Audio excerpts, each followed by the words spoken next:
Good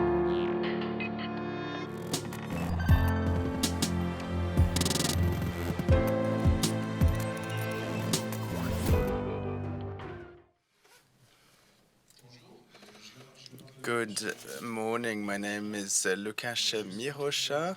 I'm very pleased to be here in Paris today. And I will now switch to English. Easier. Okay, so the focus of this panel is the complex, dynamic, and emerging relationship artificial intelligence has with aesthetics and human creativity. And we see it as a useful tool for the creation of art at one end of the spectrum and as an unintentional threat to the autonomy of human artistic and creative activity at another end.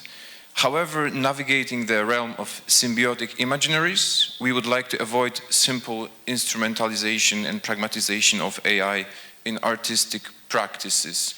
Unfortunately, not all of the panel members were able to make it today, so we will have half-half physical presence and virtual presence. And our first speaker, Claire, will talk to us through a video. And can we play it, please? My name is Claire Anscomb, and it's a pleasure to be Volume up, please. On our panel on AI-enhanced aesthetics. The topic of my contribution is questioning a bit more, please. When we describe human-machine interactions and artistic practices, we should be thinking of AI systems as artistic tools, or perhaps more boldly, as collaborators. So traditionally, when we think of tools, we think of something that is passive, something that's used perhaps to fulfill a certain function. However, many artists, when working with AI systems, find a quite different experience, as exemplified by Sigwon Chang's practice, which often involves working alongside AI-driven robotic units, in this case to draw this picture. There's the sense that one is in a more reciprocal relation with this machine rather than simply using it. So many artists have, rather than described AI systems as tools, instead described many kinds of lively interactions that can be fostered with AIs, from creative collaborator, co-creation to perceived as a creative partner. Now, despite this variety, in common to all of these different terms is the sense that these dynamics are, or at least can feel, collaborative in some way. So what I'd like to make the case for is that if humans can collaborate with AIs, then actually it's of appreciative relevance to determine exactly what the form and nature of these joint efforts are, as we could argue is the case in human collaborations, where actually collaborations can enter into the meaning and actually enhance the meaning of a work. Take, for instance, Anthony Gormley's domain field, in which he intended for the body to be opened up and dispersed into space, and to echo this very nicely, actually allowed the welders who were putting together these steel bars to determine the configuration within the form of the human figures that were cast for this work. So allowing them a little bit of autonomy to determine what they were doing. Much as he sort of opens up the body, he's opening up his creative practice. Likewise, if we look at someone like Damien Hirst, his spot paintings are works that he wanted to look as if they were painted by humans trying to be robots. And so his giving his assistants very unambiguous instructions as to exactly how to paint these, again, becomes relevant to considering and understanding the meaning and aesthetically appreciating these works. So with this in mind, then, I think we need to be clear about what kind of dynamic terms like artistic co-creation refers to, and indeed how this relates to who contributes what to a work of art. So to find out the form and nature that human-machine interactions in artistic practices might take, I'm going to examine some accounts of different kinds of collaboration that you can find in the philosophical literature on artistic authorship.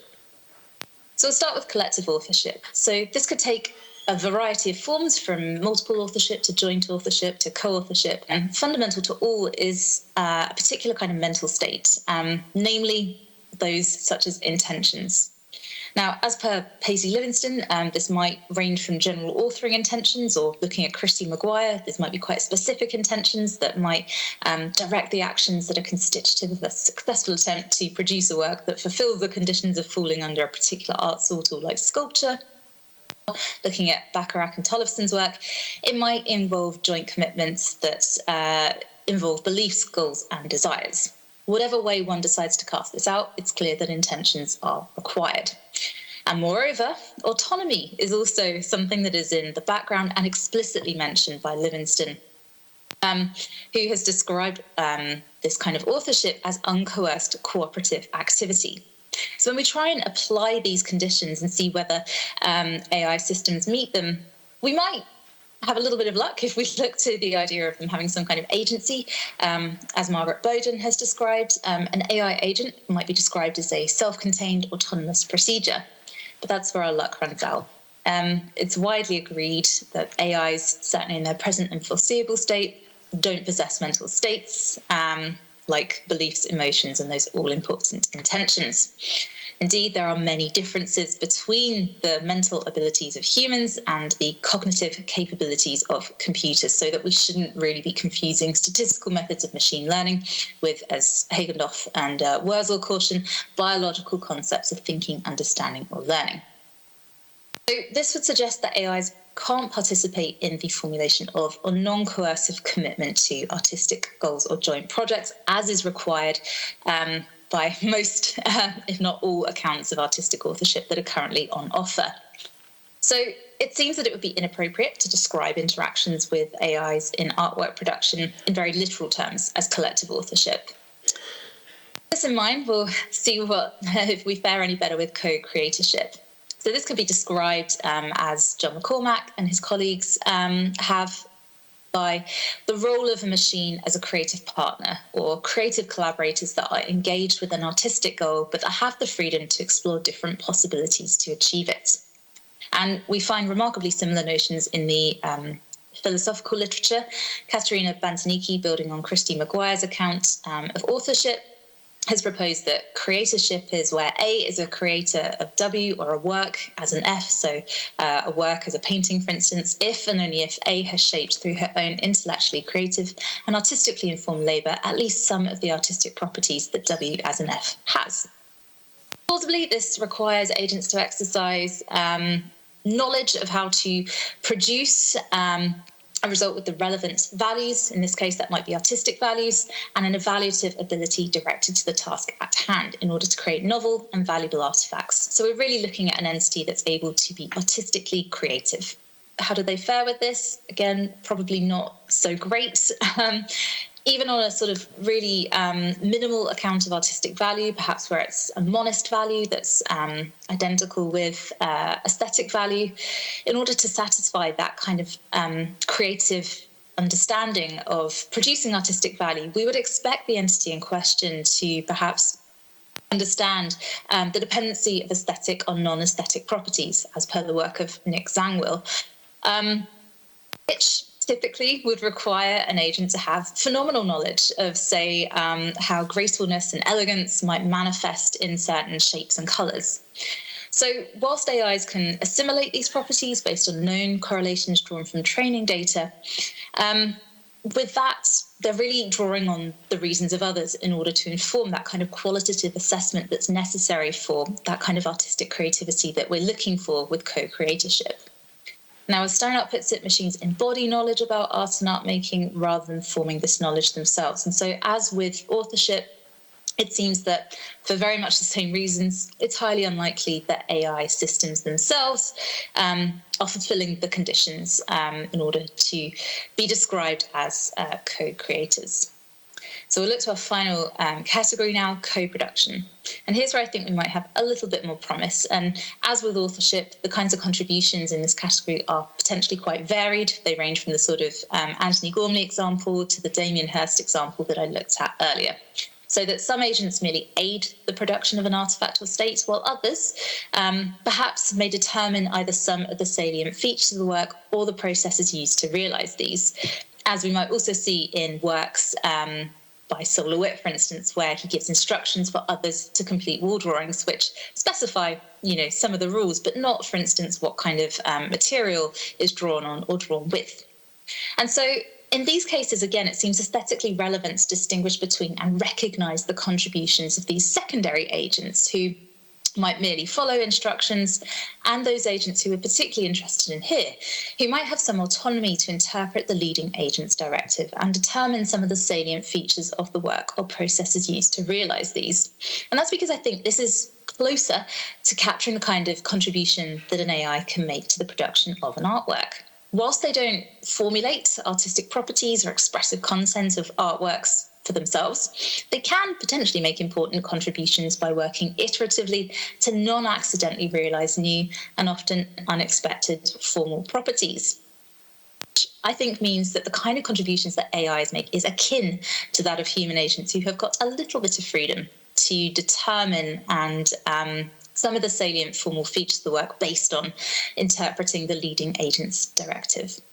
So I say akin, and we'll see why when we sort of get into a little bit more what exactly the contribution of AI is to art production.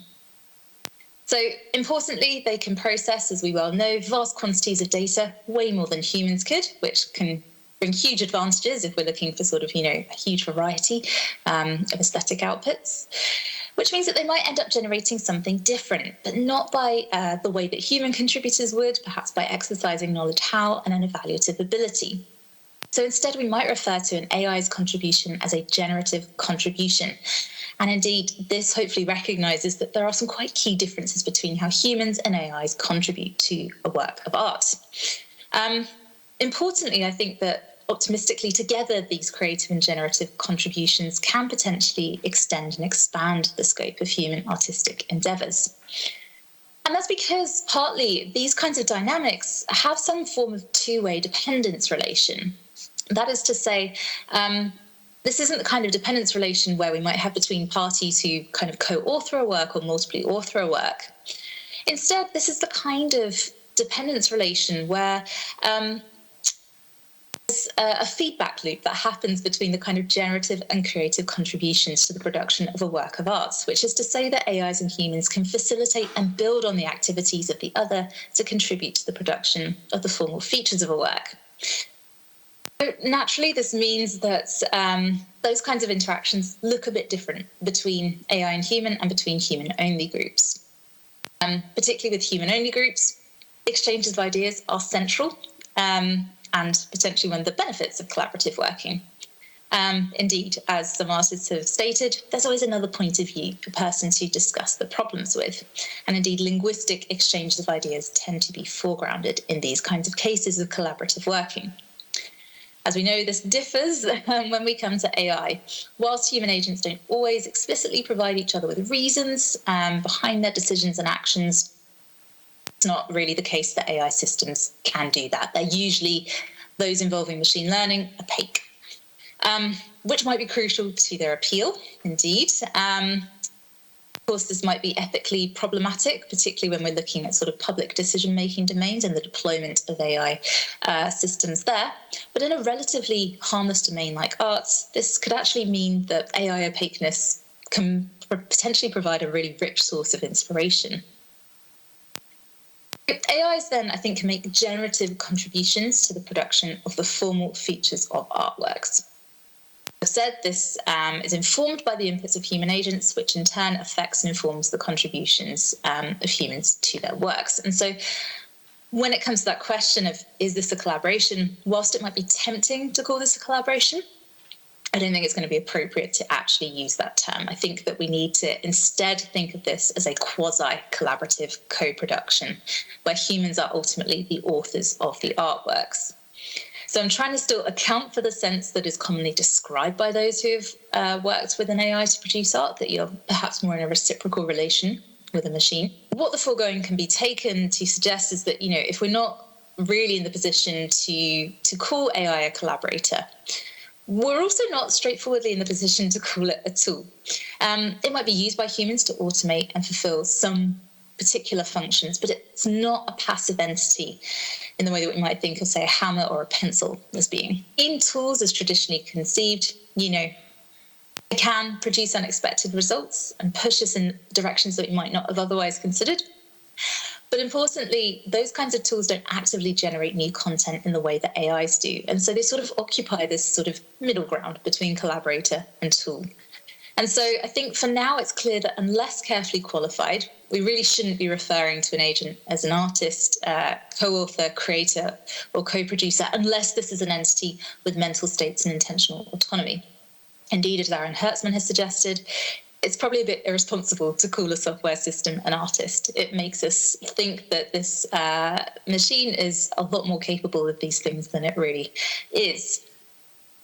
Further, I'm going to conclude here, for a system to truly become a collaborator, if what I've suggested is correct, it needs to be able to, at a minimum, commit or consent without coercion to a joint effort to produce a particular set of formal features, and more substantially, actively participate in sharing and exchanging ideas.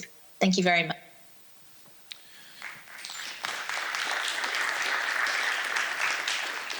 Thank you all. So Claire will be more than happy to take any questions via email if you're really interested. And now let's hear Scott, who will take us to the realm of one and only Lacan. So I will move myself from here. And can we play the second video, please? Hello, everyone. My name is Scott Contreras-Koterbay. I am a professor in the Department of Art and Design and Department of Philosophy at East Tennessee State University, specializing in aesthetics and contemporary art. I've had the privilege of speaking and writing about the new aesthetic with my colleague Lukasz, as well as about various aspects of digital art and the relationship between aesthetics and artificial intelligence, especially from a Lacanian perspective. That is the focus of my talk today. For the 2019 exhibition, AI More Than Human, Francesco Rossi defined artificial intelligence as a scientific discipline whose aim is to build machines that demonstrate behavior that we would associate with intelligence if shown by humans. By machine here we mean either software programs or a physical artifact, such as a robot, but often it is a combination of both. Rossi then goes on to list various capabilities necessary for a machine or software program, including perception, reasoning, learning, and actuation, to name just the four, that would qualify it as an example of artificial intelligence. While this was interesting, at the same time this felt like a limited, though accurate definition of what AI could be, or at least one amongst a small number of accurate definitions at the time. The Barbican exhibition itself was an interesting and thought-provoking overview of the intersecting currents of development and artistic experimentation taking place. Historical examples and emerging evolutions of AI in both hardware and software were juxtaposed with interesting examples of artwork. One of the most important inclusions was Ben Grosser's Computers Watching Movies, which he began in 2013, which tracked the focused attention of computational systems while viewing, for instance, 2001: A Space Odyssey, American Beauty, or other examples. At its core, Computers Watching Movies establishes that computer vision algorithms and artificial intelligence routines closely mirror our own responses, as if the AI routines involved were utilizing their own aesthetic sensibilities. Grosser's art has been a leading example of the artistic exploration of the relationship between AI and art, and his earlier interactive robot painting machine, created in 2010-11, was an assertion of actual aesthetic agency on the part of the AI, with Grosser noting that the machine uses artificial intelligence to paint its own body of work and to make its own decisions. Other examples in the exhibition included images created by Alexander Mordvintsev's Deep Dream, and the efforts of Universal Everything's 2018-2019 project to teach AI how to dance in Hype Cycle. These examples were presented as an inevitable autonomous aesthetic authority, in both a productive and reactive sense that will be a part of our future and rooted in the digital and computational materiality itself, that will permanently transform our aesthetic experiences. For Grosser, the construction of digital images alters our perception of reality. Does computer-mediated vision change how we see with computers, he asks, and clearly his answer is yes, and so was mine. It's evident that human aesthetic experiences were altered a long time ago with the introduction of digital objects and computational materiality, and that the presence of AI as a force affecting our aesthetic sensibilities has increased exponentially. More than anything, recent advances in AI continually overshadow each other, proving more and more capable, surpassing their predecessors in effects at an accelerated pace. Our grasp of a definite sense of aesthetic response parameters is more fragile and more transient today than it has ever been before. Indeed, I would argue the continuance of our own aesthetic agency and authority may actually be threatened. For example, very recently, Boris Eldagson won the Creative Open category in the prestigious Sony World Photography Award for his image Pseudomnesia the Electrician, produced with AI image generation. Currently, a circular maelstrom of criticism surrounds the reception of the image. Eldagson had been clear about its origins and has subsequently rejected the award. In Eldagson's documentation of the correspondence between himself and the award organization, it's clear that they simply weren't bothered about the origin of the image. The Sony World Photography Award seems to have never been anxious about the AI origin of the image, as if it was inconsequential, and only became anxious about the negative publicity that might ensue when the awardee criticized them and turned down the award. For myself, this is very revealing. It is the agency of the human that's involved that's supposedly the problem, an agency undermined by our own anxieties, not the agency of the AI other.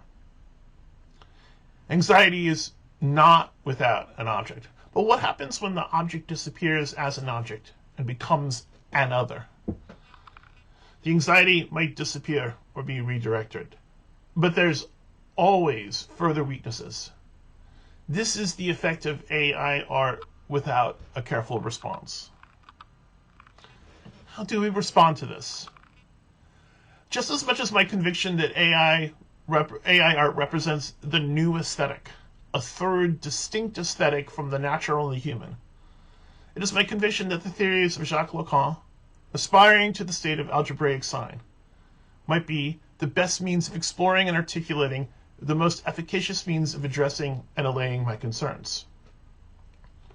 Software manufacturers have been marketing AI capabilities as a means of fulfilling our desires to quickly generate unexpected solutions without effort on our part. There is the promise of creating what we want without expending extensive efforts in either a productive manner or more unnerving, even without the need to describe accurately the parameters of what we want. We are being promised relief from the anxieties of creativity, the anxieties of articulating goals, and the anxieties of our drives. Desire is in the variability of the object. Lacan built upon Freud's description of the object with an emphasis on repetition. The lack of objet A means that desire repeatedly creates solutions that are unsuccessful attempts to satiate the drive. And by Lacan's fourth seminar, it has become an articulation of a lack of the object. The subject will produce something where there was nothing. The whole mental apparatus is driven by the search for the lacking object in an attempt to satisfy a drive which has no innate knowledge of what it desires. Objet A as the void and as the object that we reach out to in order to fill the gaps in our symbolic reality continually slips from us. The products of AIs, as a result of the authoritative agency of AIs, are both a product of our efforts to make sense of our desires into the world as objet A, and, in a doubling of the paradox, are a lost object that is assertively and self-sufficiently presenting its own desires. In this respect, producing for our desires, AIs will always appear to be the other. The AI exists not as a repetition, which is always known to be an imminent failure of repetition itself, but a recursion, where the repetition assertively, almost tautologically, repeats its variability in reference to a simpler version back into itself. In Lacan's fourth seminar, the variability of the object is important. Freud's contribution here is that the idea of a harmonious object is at absolute variance with our experience. The object is an object of lack because of that variance, and AI promises something different. All that is language is lent from this otherness, and this is why the subject is always a fading thing that runs under the chain of signifiers. But The definition of a signifier is that it represents a subject not for another subject, but for another signifier. What results is what Stephen Rosen, reading Lacan, calls radical recursion, where the self that is the other of the AI that is signified is not simply the same self that does the signifying. Though the very act of reflecting upon the self turns it into what is other, this other flows right back into the source from which it arises, rather than appearing merely as another cast before a new self. Computational recursivity for AI, as described by Yaqui, is a functional equivalent to radical recursion. It is a looping movement of returning to itself in order to determine itself that leaves traces of memory and reflection. Recursion generates a complexity that is beyond iteration, mere repetition, because it consists of various spiral loops instead of only one mechanistic repetitive loop. As recursive, we ascribe to AIs a mythological participation in discursive formation, specifically in hysteria, as if they are both a subject and object. The object cause of desire is our need to assert our subjectivity in the face of artificial intelligence's processes and its mythology that creates a semblance of a subjected other. But our awareness of its limitations as artificial doubles its effects as the object of desire in a strange transcendence. The AI is programmed to serve a purpose, and then used to fulfill that purpose for a second distinct purpose, to be a non-independent, but independent, aesthetic generating entity, and then fails. At least fails to the goal we intended it for. The explosion of interest in AI means that it's being presented in a manner which sounds fantastic, but is also rooted in myths that explain the absence of the phallus in the other. And our strange ways of trying to quickly come to terms with it reveals our inadequacies. The father will tell him that there are some who are without, that the feminine sex has no phallus, but this child, far from being content with these explanations, takes detours that on first approach look astounding, frightening, morbid, and which look to be part of the phobia. Where does this lead him? Well, to something that we should see at the end, to the solution that he finds to the problem. Well, what is quite plain to see is that there are paths to this solution, paths that he must follow, and which, while they amount to this apprehension of forms that might be satisfactory for objectifying the real, nevertheless take a frightfully wide berth in relation to it. And you will see, of course, that this cannot be produced without something that is invariably a structuration in circles, that are at least ternary. The Sony World Photography Award took that wide berth. What do we want from AI? That it be real. But because it is both a recursive manifestation of our desires, while also being a self-constructing process, because we cannot avoid treating it both as an object and as another, we fill it with the force of an even more capable third, such that the ternary is the other, an unnaturally paradoxical, natural other. And then for us, its ability to be real without anxiety is no longer a possibility. Thank you.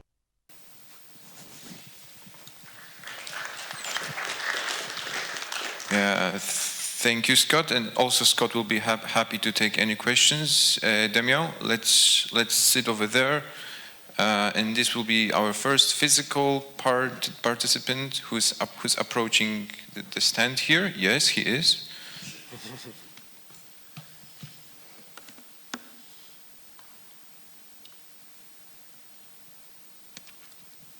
Ok, bonjour tout le monde. Hi everyone.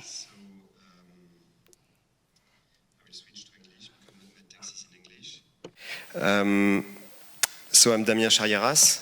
I'm associate professor at the School of Creative Media at City University of Hong Kong. I'm very happy to be back at ISEA because I was one of the co-organizers back in 2016 in Hong Kong. So my talk of today is going to discuss the work of Beatrice Fazzi, and is going to discuss about computational aesthetics. This is based on a paper that I published in the Balkan Journal of Philosophy this month, volume 15, issue 1.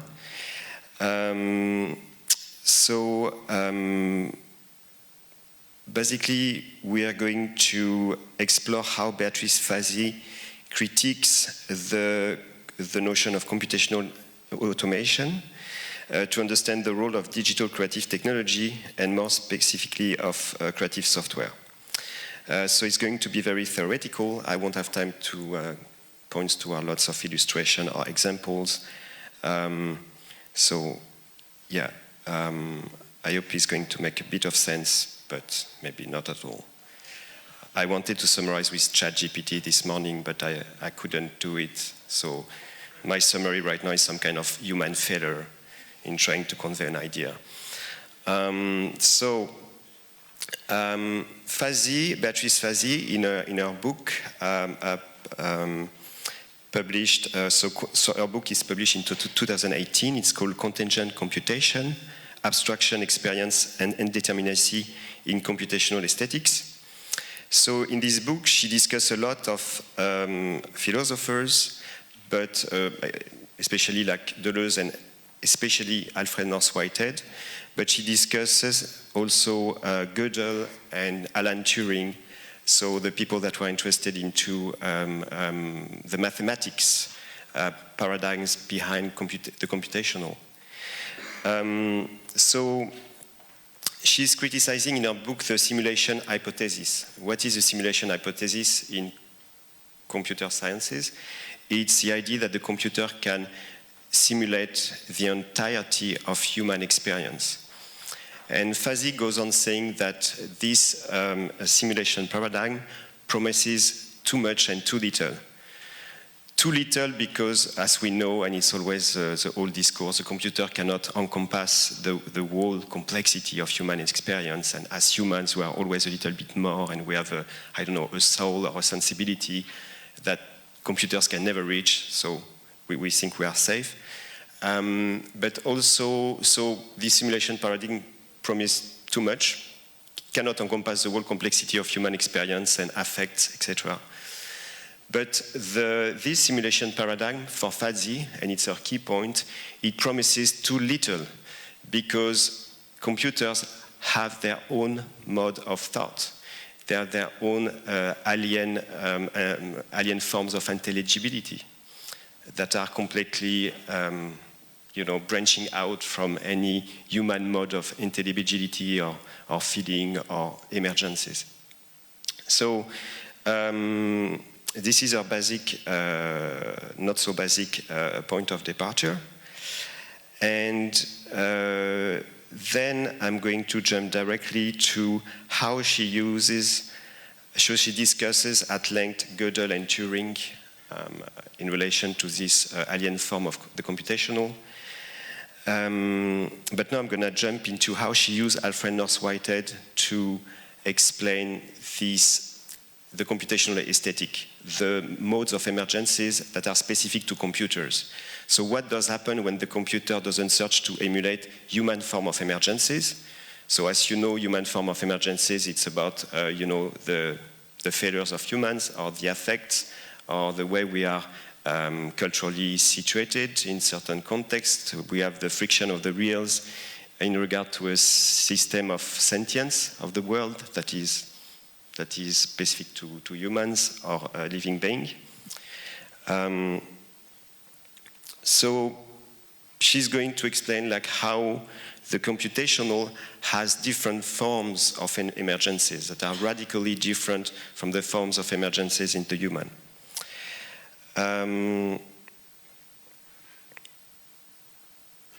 So Fasi considers aesthetics as a theory of sensory knowledge, and she's informed, but she's also critical of the way Deleuze works with aesthetics, because as you know, Deleuze works a lot on the concept of aesthetics. And for Deleuze, maybe there is some Deleuzian that would shoot at me right now, because I'm sure there is some different way of interpreting this. But for Deleuze, classically, Deleuze would say the emergence can only happen in the organic.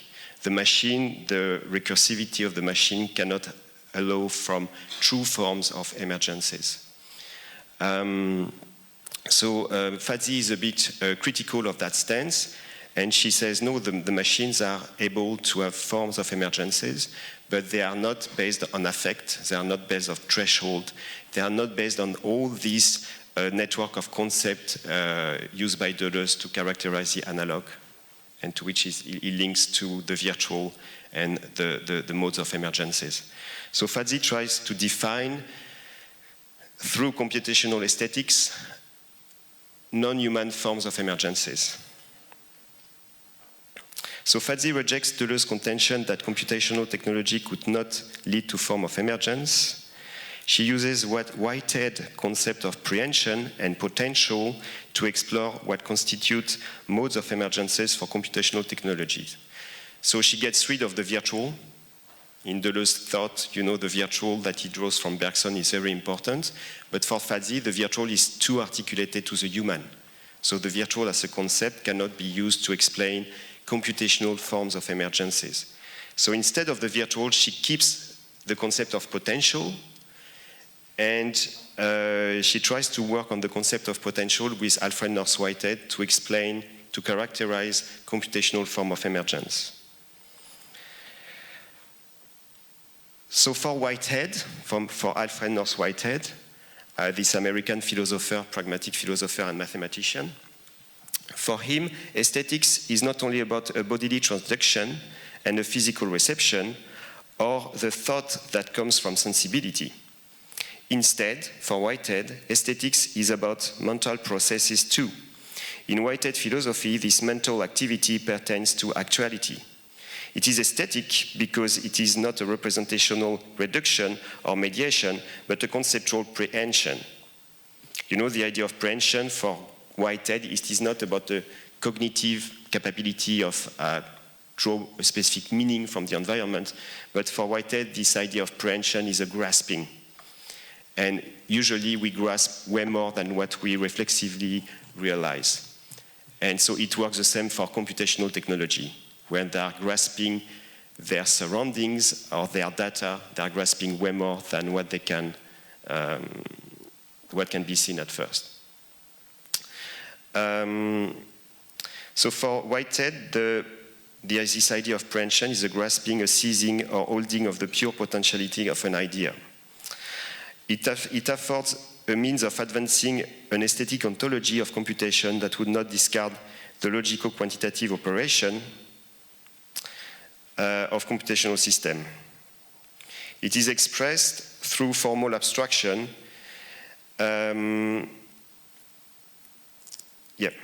So by constructing a computational aesthetics at two levels, it will become possible to show against the cognitivism that prevails in the computational field that computation is not just a mere method of reduction via a priori representation. It will become to rethink the undeniable abstractive capacity of computation in a manner that goes beyond the representational, but remains within the formal and the quantitative. So I know it's pretty dense, but what is explained in this quote from Bertis Fadzi is that it is not just about the representational, it goes beyond that, but it stays formal as well. So we are really in this in-betweenness when we are discussing this idea of computational aesthetics. It is something that is recursive, that is formal, that is based on symbolism, and yet it is something that is emergent. Usually in post-structuralized thinking or in affective theory, when we talk about emergence, we get rid of the symbolism, we get rid of recursivity, we get rid of lots of these concepts. What Fadzi does here is like she reintroduces these notions in order to characterize mode of emergencies that are specific to the computational and which are non-human. So I'm going to finish, Yeah.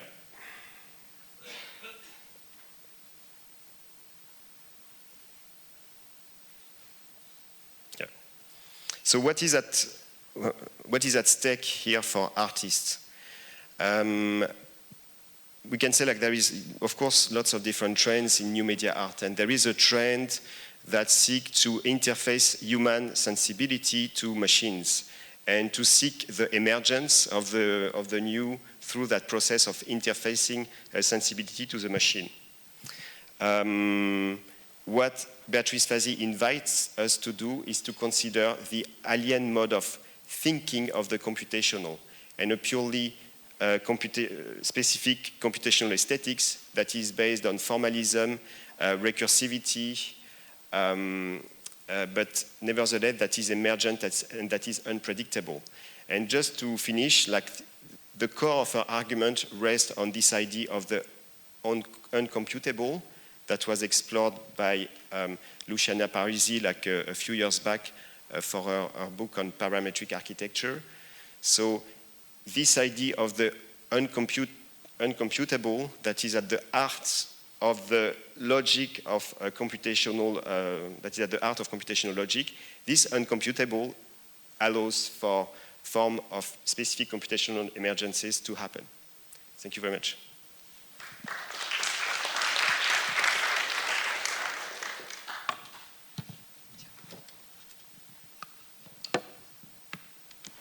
Thank you, Damien. Can we play the last presentation? It's speaker number 4, that's me.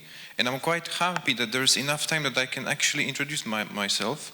So I'm Lukasz Mirocha, and I'm currently based in Hong Kong, working at Academy of Visual Arts, Hong Kong Baptist University. Can we have the 4th presentation here?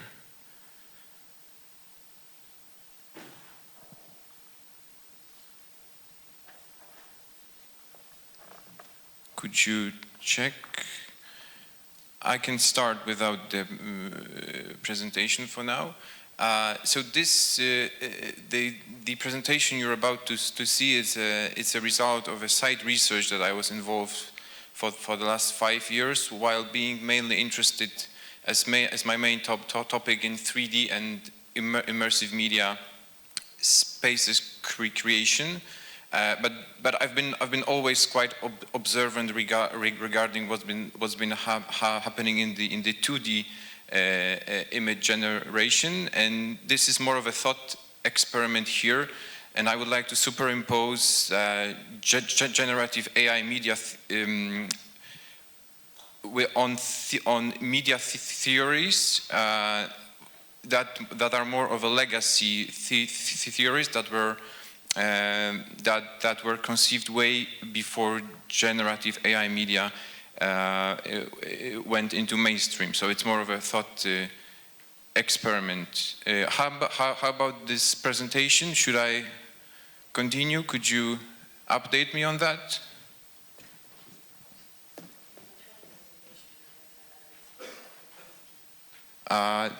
I do have a USB, but of course it broke yesterday.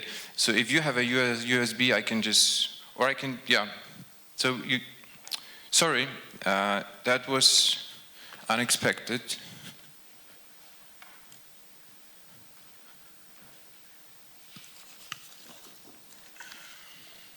Lukasz, do you want me to take some questions? Yes, yeah, sure. Okay, so maybe we can take some questions in between while the technical problem is solved. So, yes? Okay.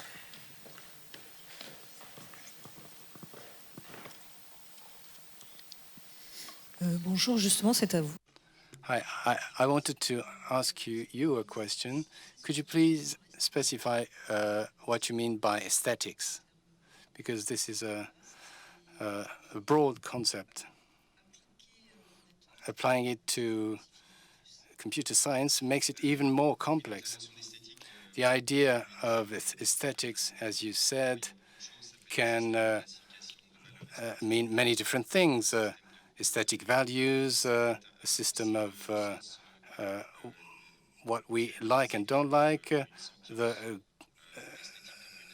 concept of sentience in the Greek way, the way in which we position ourselves in the world with our senses. And I think Fazi heads in that direction as a system of sentience. The computer is able, to seize its environment, to include data in a fuzzy way, which is not quite clear-cut. And this is part of what we mean as computational emergence. About everybody's presentation, but mine, so typical stuff. Okay, thank you very much. So from a linear perspective in the Renaissance paintings to photorealism in 3D computer graphics, the history of Western visual culture has been marked by appropriations and modifications of established creative techniques that themselves have been guided by new practices and tools, resulting in new types of artworks and aesthetics conventions. And ultimately, we can argue that the history of Western visual culture has been, in fact, the history of a great cycle of remediations, like the processes of stylistic transition described by Heinrich Wulffin and developed by Marshall Brown later. And when we look at deep learning networks from this perspective, we must acknowledge the fact that big data sets of legacy imagery are the very conditions of existence, as these systems use machine learning use them as foundations for their own output. To put it another way, the dependency of various machine learning techniques on the results of public domain artistic practice should be considered a fundamental part of their aesthetic impact and value. And Bolter and Grassin in Remediation, Understanding New Media, conceptualize the ongoing evolution of visual representation practices and exchanges of style between art genres, tools, and media that has been taking place in the Western culture in the last 500 years as an ongoing development. And in achieving the balance between opacity and transparency, each new medium usually appropriated and modified prior visual practices, styles, and technologies. Ultimately, out of various reasons, it seems that deep learning techniques, that deep learning systems for image creations are opening a new chapter in the history of visual hybrids, remediations, and hypermediations. And by closely examining several applications of two deep learning systems, GAN and CANs, and diffusion algorithms enclosed in services like Midjourney and DALL-E 2, some light can be shed onto the scope, relevance, and wider cultural impact of AI-based mass-scale image generation.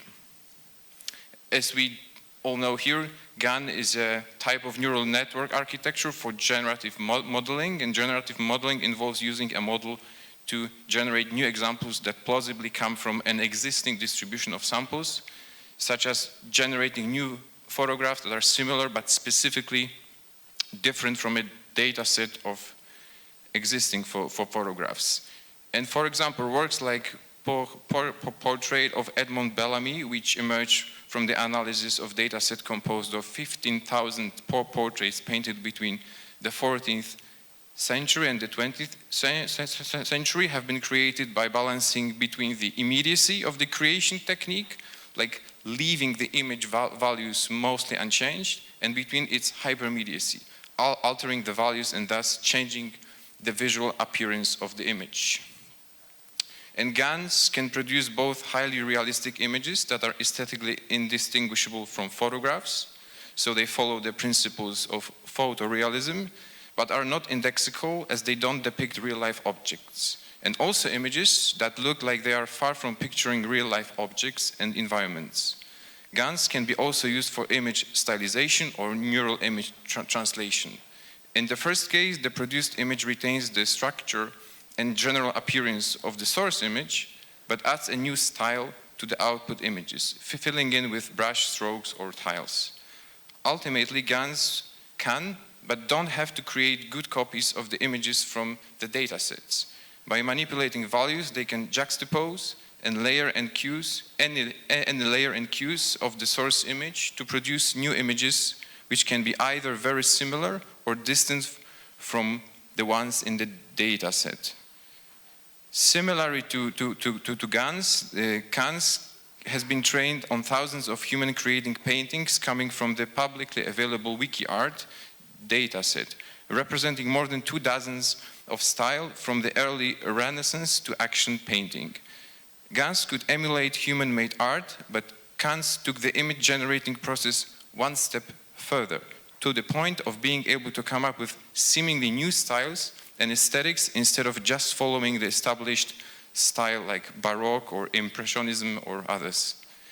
Contrary to GANs, which are designed to reproduce or slightly alter the aesthetics and form of the source image in their creations, and by that making the process of manipulating transparent, situating themselves more in the backgrounds, GANs capabilities are positioned at the very center of the process. GANs are designed to take a more proactive role that results in new image aesthetics and styles, which makes them a hyper-mediated media system.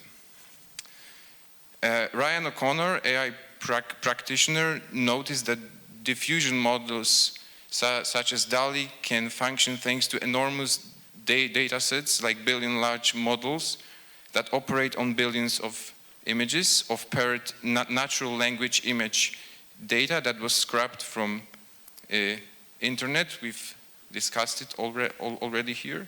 Diffusion models use far larger data sets than GANs and GANs. The actual contents of the data sets are kept secret both by Midjourney and OpenAI, and as we all know here, this has already sparked debate over authorship and copyrights of the generated images. Similarly to Midjourney, DALL-E leverages diffusion models and text-to-image generation based on semantic understanding of text descriptions associated with images, and allows to generate images resembling countless art styles and aesthetics originating from photos, illustrations, paintings, animations, and so on. Midjourney and DALL-E are essentially commercial services which encompass a multitude of AI-powered image transformation abilities under one friendly web interface. For example, text-to-image transformation, style transfer, upscaling, outpainting, and so on. It still requires some training, but represents a leap forward in terms of general accessibility in comparison to GANs and CANs from a few years back. And I postulate that GANs are creating remediations and CANs are creating hypermediations. Both types of deep learning systems use human-made digitized artworks as input material for their own creations. However, due to their unique design affordances, they produce different image aesthetics. GANs seem to respond to the immediacy requirement in which the medium offers a transparent and coherent representation, which in this case results in producing copies or variations of classic artworks and styles. CANs are following an equally important paradigm, but for today's visual culture. They are an active layer in the representation process, which is not bound by medium immediacy or any style requirement. New aesthetics is produced by taking the medium's affordances into the foreground and by giving it space for experimentations. Diffusion-based systems, on the other hand, can be categorized as hybrids that harness image transformation abilities that were previously available thanks to individual GAN and CAN neural networks. Midjourney and DALL-E, based on user prompts, can approximate certain artistic style, but they are also capable of producing less indexable images or content that is a mixture of multitude of styles and that pictures seemingly unrelated objects. These systems, however, being publicly available, are restricted from generating certain types of content due to use policies adhering to social norms. More on the concluding note. So when we talk about aesthetics and the visuality of today's digital images, the deep learning algorithms are continuing the cycle of remediations of visual media, with GANs creating remediations and with CANs creating hypermediations, as well as diffusion-based tools situating themselves as hybrid entities in the center of that continuum, being able to generate both remediations and hypermediations with different degree of overlap. So one could see AI-based image synthesis tools as new media and entities, which thanks to their affordances and together with millions of stylistically diversified images used as source material, create a transformative ecology offering new type of processual visuality limited only by our ability to convert ideas and imaginations coded in natural language into system compatible prompts. And deep learning systems transcode to today's visual culture by offering new transformation techniques deeply rooted in their affordances and limitations. And we might sum it up by saying that if linear perspective and photorealism has been a symbolic form of modern age, the database logic and generative media software have become emblematic for the age of artificial intelligence. So one might say that 10 years after Manovich and other theories were formulated, we finally see their practical manifestations in digital culture. Thank you very much.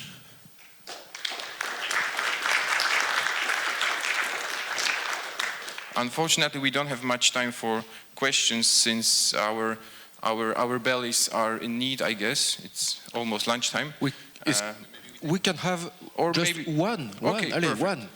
So who wants to ask the question? Yes, the question is here, whoever.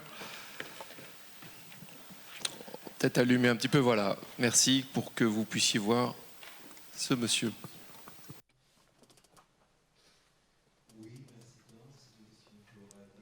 Thank you. This is a question for Damien.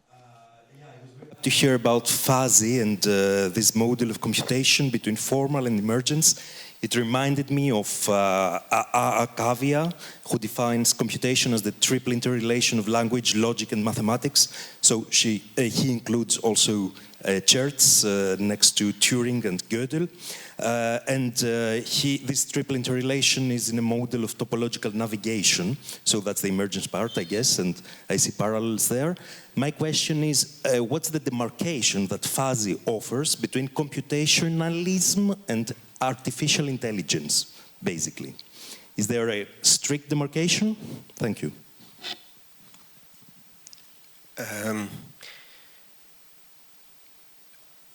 She takes like the example of neural networks as a way to explain a version of computational aesthetics. So I think like she takes AI as one of the fields in which her interpretation of the computational as emergence can unfold. But I think there is a difference between emergence in the field of computational and AI understood as emergence. I think in the two cases we are talking of different things. So, but that's all I can say maybe right now. I would have to inquire more about your very good question. Truly, thanks. You want to finish? Yeah? Yes, so thank you very much for attending the talk despite the lunchtime. We are sorry for technical issues. Have a good lunch break. Thank you. Merci beaucoup, Lukasz.